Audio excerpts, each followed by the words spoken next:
Good day to all students and welcome again. अध्याय 2 जीव जगत का वर्गीकरण हम पढ़ रहे थे और इस अध्याय से आगे हम पार्ट 4 लेते हैं। और इस पार्ट 4 में हम पादप जगत, जंतु जगत का एक ब्रीफ इंट्रोडक्शन देखने वाले हैं।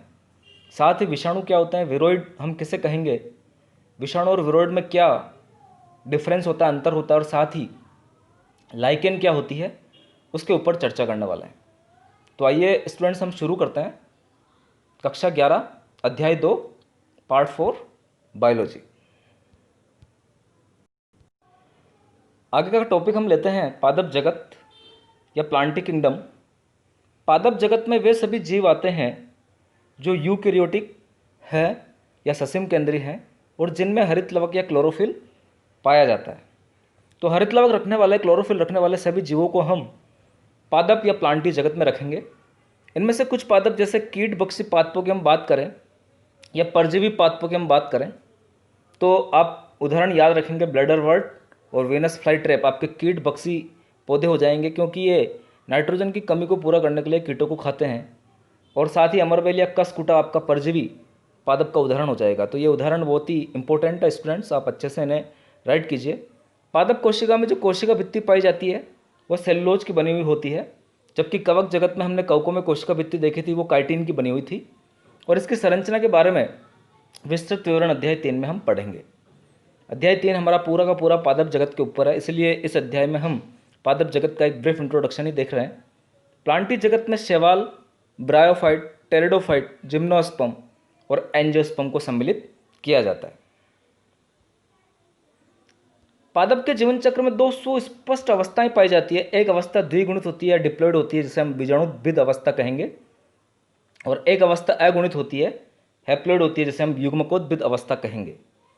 तो एक हो जाएगी आपकी स्पोरोफाइट और एक हो जाएगा आपका गैमेटोफाइट, यानी बीजाणुद्भिद अवस्था द्विगुणित होगी और एक युग्मकोद्भिद अवस्था जो कि अगुणित होगी।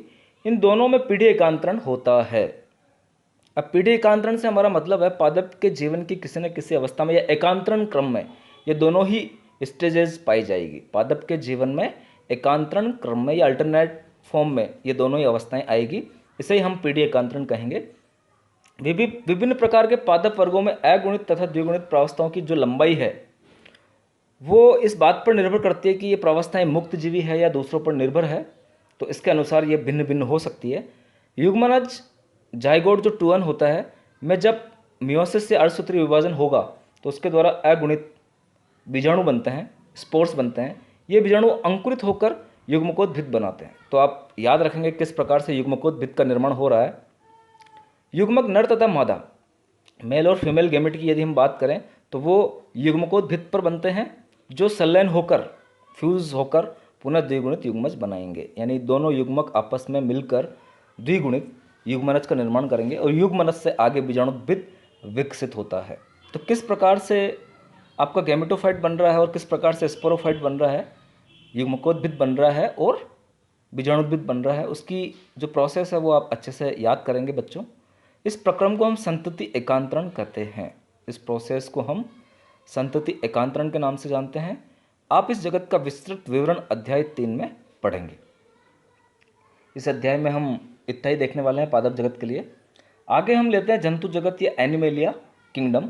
तो आप देखिए स्टूडेंट्स, इस जगत के सभी जीव विषमपोषी यूकैरियोटिक होते हैं, आप लोग जानते ही हैं, जो मल्टीसेलुलर बहुकोशिक है और उनकी कोशिका में कोशिका भित्ति नहीं होती है। वेरी वेरी इंपॉर्टेंट फीचर याद रखेंगे। पादपों की कोशिका में कोशिका भित्ति पाई जाती है, लेकिन जंतु की कोशिका में या जंतु कोशिका में कोशिका भित्ति एब्सेंट होती है। अगर आपसे कोई पूछ ले कि जंतु कोशिका की जो आउटर कवरिंग है वो क्या हो जाएगी, तो सेल वाल आंसर नहीं जाएगा, उसका आंसर जाएगा आउटर कवरिंग। सबसे बाहर वाली कवरिंग सेल मेम्ब्रेन होगी, क्योंकि जंतु कोशिका में कोशिका भित्ति नहीं पाई जाती है। ये भोजन के लिए परोक्ष तथा अपरोक्ष रूप से पौधों पर निर्भर रहते हैं, यानी ये विषमपोषी होते हैं, अपना भोजन स्वयं नहीं बना सकते। ये अपने भोजन को एक आंतरिक गुहिका में पचाते हैं। इनके अंदर एक इंटरनल कैविटी पाई जाती है, उसके अंदर ये भोजन का पाचन करते हैं, जैसा कि आप सभी जानते ही हैं। और भोजन को ग्लाइकोजन और वसा के रूप में संग्रहण करते हैं, यानी जंतुओं में भोजन का जो संग्रहण होता है वो ग्लाइकोजन के रूप में पाया जाएगा, जबकि पादपों में जो भोजन का संग्रहण होता है वो स्टार्च के रूप में पाया जाएगा। अगर आप लोगों से क्वेश्चन कर लिया जाए कि पादपों में संग्रहित भोजन क्या होता है, तो स्टार्च होता है, और जंतुओं में संग्रहित भोजन क्या हो जाएगा, तो ग्लाइकोजन आप देखेंगे। इनमें प्राणी संपोषण अर्थात भोजन का अंतर्ग्रहण करना होता है। इनमें प्राणी संपोषण पाया जाता है, ये भोजन को अंतर्ग्रहित करते हैं। उनमें वृद्धि का एक निर्दिष्ट पैटर्न पाया जाता है, यानी जंतुओं में वृद्धि का एक स्पेसिफिक पैटर्न होता है, विशिष्ट पैटर्न होता है, और वे एक पूर्ण वयस्क जीव बन जाते हैं। वृद्धि करके ये एक वयस्क जीव में चेंज हो जाते हैं, जिसकी सुस्पष्ट आकृति और माप होती है।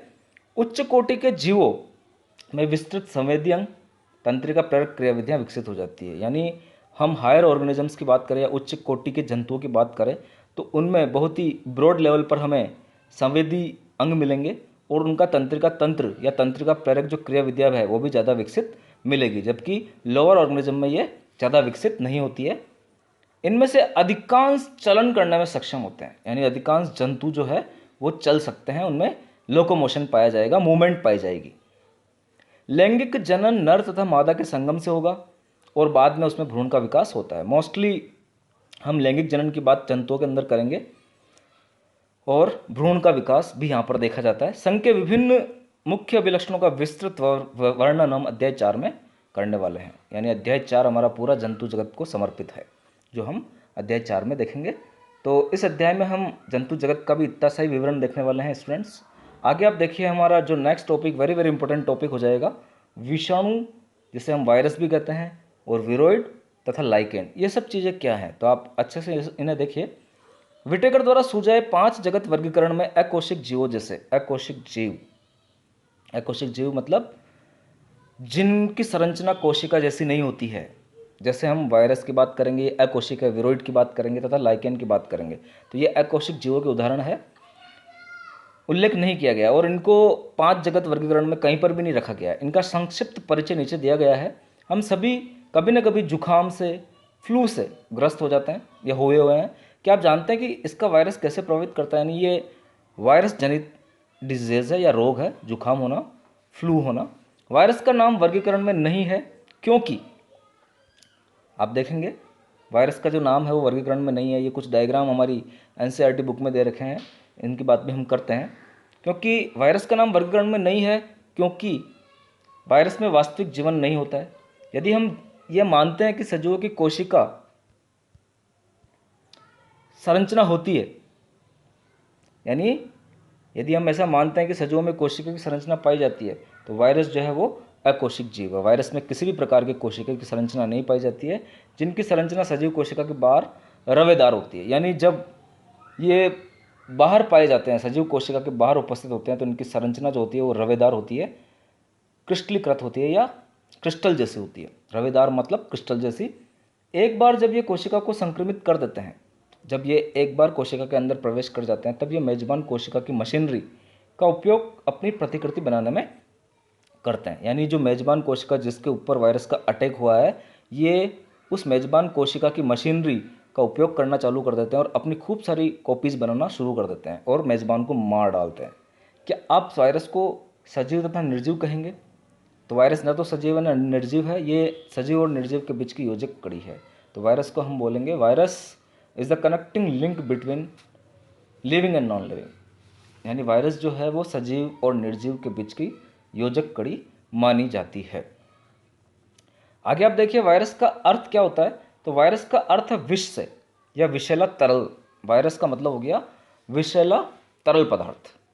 Pasteur DJ. इवानोवस्की 1892 ने तंबाकू के मोजेक रोग के रोगाणुओं को पहचाना। टोबैको मोजेक वायरस, जिसका डायग्राम हमारी बुक में दिया हुआ है, अभी हम देखेंगे, जिन्हें वायरस नाम दिया गया। इवानोवस्की ने सबसे पहले टोबैको मोजेक वायरस की खोज की थी।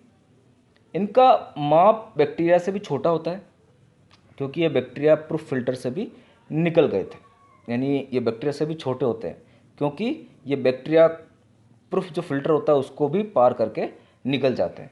M.W. बेजरनिक 1898 ने पाया कि संक्रमित तंबाकू के पौधे का रस जब स्वस्थ तंबाकू के पौधे के ऊपर डाल दिया जाता है तो वो भी संक्रमण ग्रसित हो जाता है। उन्होंने इस रस तरल को कॉन्टेजियम वाइवम फ्लूइडम, संक्रामक जीवित तरल कहा। तो आप बहुत ही इंपॉर्टेंट इस चीज़ को याद रखेंगे कि कंटेजियम वाइनम फ्लूइडम ये किसने कहा था?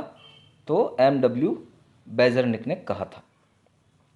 आगे हम W.M. स्टैनले 1935 की बात करते हैं और उन्होंने बताया कि वायरस को रवेदार बनाया जा सकता है, यानी वायरस को हम क्रिस्टलीकृत कर सकते हैं और इस रवे में मुख्यतः प्रोटीन होता है। यानी वायरस जो है वो मुख्य रूप से प्रोटीन का बना होता है। वे अपनी विशिष्ट मेजबान कोशिका के बाहर निष्क्रिय होते हैं, कोशिका के बाहर ये निष्क्रिय रहेंगे, आप वापस समझ लीजिए। और जैसे ही इन्हें कोई सजीव कोशिका मिल जाती है, उस सजीव कोशिका में जाके ये सक्रिय हो जाते हैं, जीवित हो जाते हैं या लिविंग थिंग की तरह बिहेव करने लगते हैं, व्यवहार करने लगते हैं। वायरस अविकल्पी परजीवी है, यानी वायरस जो है वो अविकल्पी परजीवी के रूप में जाने जाएंगे, क्योंकि अविकल्पी का मतलब है इनके पास कोई विकल्प नहीं है और ये परजीवी की तरह अपना जीवन जिएंगे। क्योंकि बाहर जब है तो ये निर्जीव है और जैसे ही ये सजीव कोशिका में प्रवेश करते हैं तो ये सजीव हो जाते हैं, इसलिए ये अविकल्पी परजीवी कहे जाएंगे। आगे आप देखिए, वायरस में प्रोटीन के अतिरिक्त आनुवंशिक पदार्थ भी पाया जाता है जो आरएनए या डीएनए के रूप में हो सकता है। किसी भी वायरस में आरएनए और डीएनए एक साथ कभी भी नहीं मिलेंगे।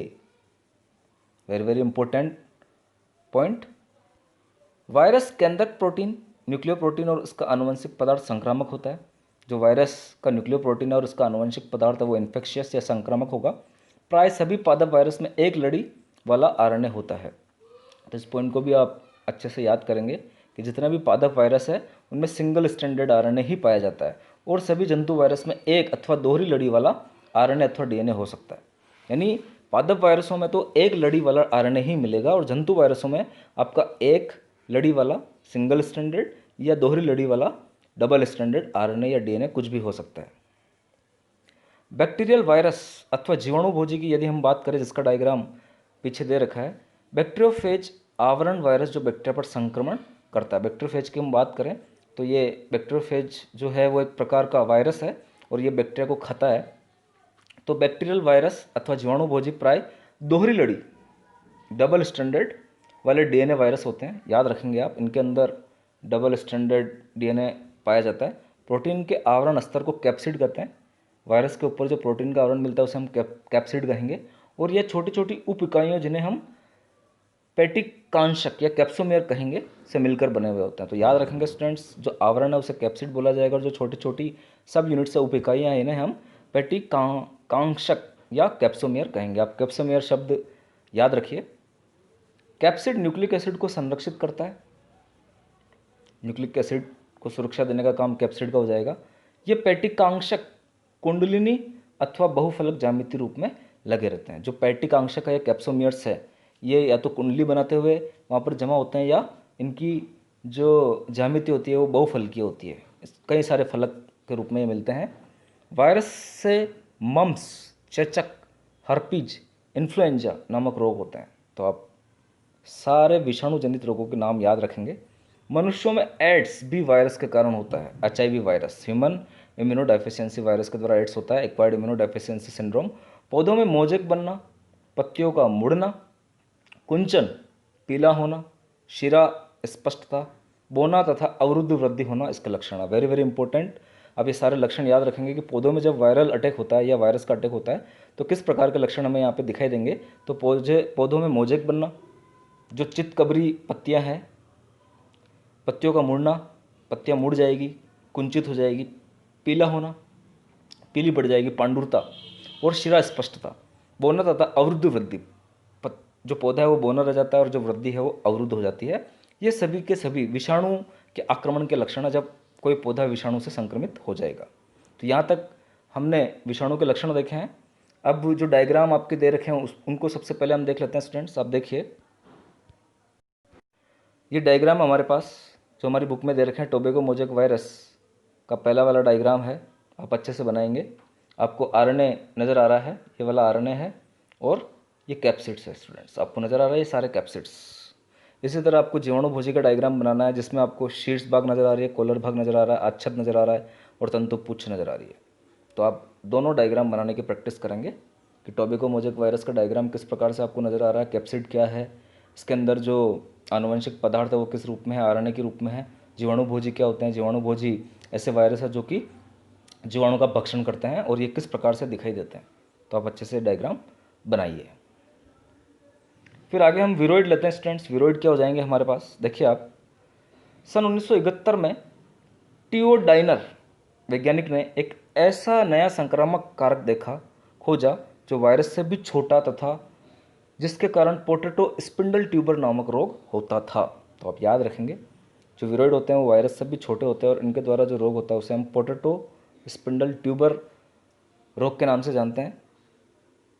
विरोइडों में आरएनए तथा प्रोटीन आवरण स्तर जो वायरस में पाए जाते हैं उनका अभाव होता है। विरोइड जो होते हैं उनमें आरएनए नहीं पाया जाता और साथ ही जो प्रोटीन आवरण है कैप्सिड वो भी यहाँ पर अनुपस्थित होता है, इसलिए ये विरोइड नाम से जाना जाता है। तो आप याद रखेंगे कि इन्हें विरोइड क्यों कहा गया। विरोइड के आरएनए का आणविक भार कम था, तो ये भी आप याद रखेंगे, जो विरोइड के अंदर आरएनए का आणविक भार होता है वो काफ़ी कम होता है।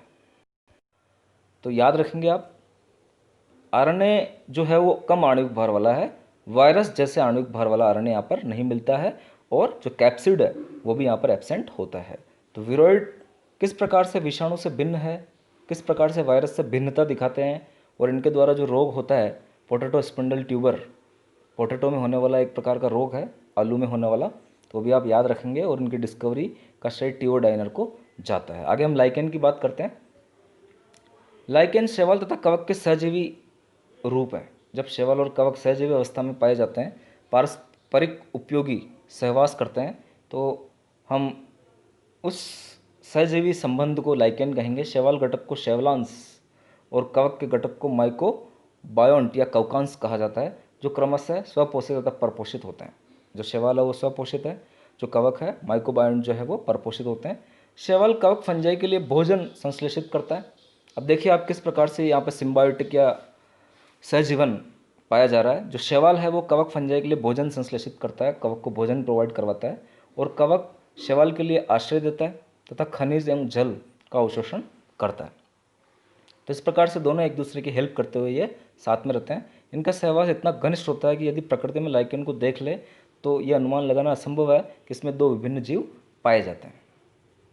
यानी हम सोच नहीं सकते कि लाइकेन जो है दो जीवों से मिलकर बनी है। लाइकेन प्रदूषण के बहुत ही अच्छे संकेतक होते हैं। ये पॉल्यूशन इंडिकेटर के रूप में काम करते हैं। वे प्रदूषित क्षेत्रों में नहीं उगते हैं और विशेष रूप से जहाँ पर सल्फर डाइऑक्साइड का प्रदूषण होता है वहाँ पर लाइकेन नहीं पाए जाते हैं। तो आप याद रखेंगे, प्रदूषण के क्षेत्रों में लाइकेन नहीं दिखाई देते हैं और जहाँ पर प्रदूषण कम होता है या प्रदूषण होता ही नहीं है वहाँ पर लाइकेन ज़्यादा वृद्धि करते हैं। तो इस प्रकार से स्टूडेंट्स हमारा ये जो लेसन है वो कंप्लीट हो जाता है। एक बार इस लेसन का पूरा सारांश भी वापस देख लेते हैं कि हमने इस लेसन में क्या क्या पढ़ा है। सरल आकारिकी लक्षणों पर आधारित पादपों और प्राणियों के वर्गीकरण को सर्वप्रथम अरस्तु ने प्रस्तावित किया था। बाद में लिनियस द्वारा सभी जीवधारियों को प्लांटी और एनिमेलिया में बांट दिया गया। तो आपको पता ही है, अरस्तु ने एक बिल्कुल साधारण सा वर्गीकरण दिया था। उन्होंने पौधों को साग, झाड़ी और वृक्ष में बांटा था और साथ ही लाल रुधिर कणिकाओं की उपस्थिति और अनुपस्थिति के आधार पर अरस्तु ने जंतुओं को बांटा अनैमा और इनैमा में। तो ये हम देख चुके हैं। और उसके बाद लिनियस साहब ने दो जगत बना दिए, प्लांटी और एनिमेलिया। आप याद रखेंगे, पादप जगत और एनिमेलिया या जंतु जगत, जिसके अंदर सभी ज्ञात जीवों को रख दिया गया। उसके बाद विटेकर साहब आए और एक वृहत 5 जगत वर्गीकरण की पद्धति इन्होंने सुझाई। ये 5 जगत मोनेरा, प्रोटिस्टा, फंजाई, प्लांटी और एनिमेलिया के रूप में जाने जाते हैं। 5 जगत वर्गीकरण के प्रमुख मानदंड, वेरी वेरी इंपॉर्टेंट, कोशिका की संरचना, दैहिक संगठन, पोषण एवं प्रजनन की विधि और जातिवृत्तीय संबंध है। यानी ये 5 जगत जो वर्गीकरण है वो किन पर आधारित है, तो वो भी आप याद रखेंगे। 5 जगत वर्गीकरण के अंतर्गत बैक्टीरिया को मोनेरा जगत में सम्मिलित किया जाता है, जो विश्वव्यापी है। इनमें उपापचय संबंधी विविधता अत्यंत बृहत होती है। बैक्टीरिया में पोषण की विधि स्वपोषी तथा परपोषी होती है। प्रोटिस्टा जगत में क्राइसोफाइट्स, डायनोफ्लैजिलेट्स, यूग्लिनॉइड, औपंक कवक और प्रोटोजोआ जैसे एक कोशिक यूकैरियोटिक जीवधारियों को सम्मिलित किया जाता है, जो कि हम पढ़ चुके हैं। प्रोटिस्टा जीवधारियों को कोशिका में संगठित केंद्रक तथा झिल्लीबद्ध कोशिकांग पाए जाते हैं, क्योंकि ये यूकैरियोटिक है। इनमें प्रजनन अलैंगिक और लैंगिक दोनों प्रकार का हो सकता है। फंजाई जगत की संरचना तथा आवास में बहुत भिन्नता मिलती है, विभिन्नता मिलती है। अधिकांश कवक में मृतजीवी प्रकार का पोषण होता है, आप देखेंगे। उनमें लैंगिक तथा अलैंगिक जनन होता है। इस जगत के अंतर्गत 4 वर्ग हमने पढ़े हैं, फाइकोमाइसिटीज, एस्कोमाइसिटीज, बैसिडियोमाइसिटीज और ड्यूट्रोमाइसिटीज। आते हैं। प्लांटी पादप जगत में सभी यूकैरियोटिक क्लोरोफिल युक्त जीव को सम्मिलित किया गया है। शैवाल, ब्रायोफाइट, टेरिडोफाइट, जिम्नोस्पर्म, एंजियोस्पर्म हम आगे की अध्याय में पढ़ने वाले हैं, जो कि पादप जगत में आते हैं। पौधे के जीवन चक्र में पीढ़ी, युग्मकोद्भिद और बीजाणुद्भिद में एकांतरण होता है, पीढ़ी एकांतरण पाया जाता है। परपोषित यूकैरियोटिक बहुकोशिक जीवों जिनकी कोशिका में कोशिका भित्ति नहीं होती, उन्हें हम एनिमेलिया किंगडम में सम्मिलित करते हैं। इन जीवों में पोषण प्राणीसम प्रकार का होता है। इनमें प्राय लैंगिक जनन होता है। कुछ अकोशिक जीव जैसे वायरस, विरोइड और लाइकेन को वर्गीकरण के 5 जगत प्रणाली में नहीं रखा गया है। तो इस प्रकार से स्टूडेंट्स हमारा ये जो चैप्टर है वो कंप्लीट हो जाता है, और आप बहुत ही अच्छे ढंग से मन लगाकर पढ़ाई करेंगे तो आपको ये चैप्टर बहुत ही ईजिली, सरलता से याद हो जाएगा। Thank you very much.